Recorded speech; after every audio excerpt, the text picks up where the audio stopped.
লেপ তোষক ফেরিওয়ালা ঘরে হানা দিল, নগদ 90,000 টাকা নিয়ে গেল চোরের দল।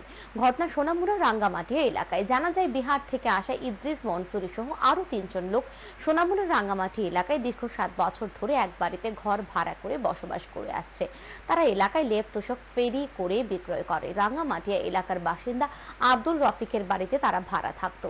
বাড়ির মালিক অন্যান্য দিনের মতো ভাড়া ঘরে তালা দিয়ে 4 জন ফেরি করতে বৃহস্পতিবার সকালে বেরিয়ে পড়ে। সন্ধ্যায় বাড়ি এসে তারা দেখতে পায় তাদের ঘরের দরজা খোলা। ঘরের অভ্যন্তরে একটি ব্যাগে নগদ 90,000 টাকা ছিল। সেই ব্যাগে তালা লাগানো ছিল। তালা ঠিকঠাক রয়েছে। ব্লেড দিয়ে ব্যাগ কেটে ব্যাগ থেকে নগদ 90,000 টাকা নিয়ে যায় চোরেরা। বাড়ির মালিক আব্দুল রফিকের বক্তব্য, এই চুরির ঘটনার সাথে পরিচিত লোক জড়িত। ঘটনার বিবরণ জানিয়ে সোনামুড়া থানায় লিখিত অভিযোগ দায়ের করেন ভাড়াটিয়া ইদ্রিস মনসুরি।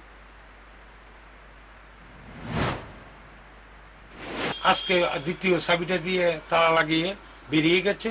তারপরে ঘুরে এসে সন্ধ্যার সময় দেখে ঘরের তালা ভাঙ্গা এবং তালা খোলা, ফিল্টারের উপরে চাবিটা রাখছে তালাটা সহ। জানা চোরেই নিছে, কারণ তারা যেভাবে করছে কি কয়, যে জায়গাটার টাকাটা এটাই নিছি। দ্বিতীয় ব্যাগে কিছু টাকা ছিল, সেখানে আর ধরছে না।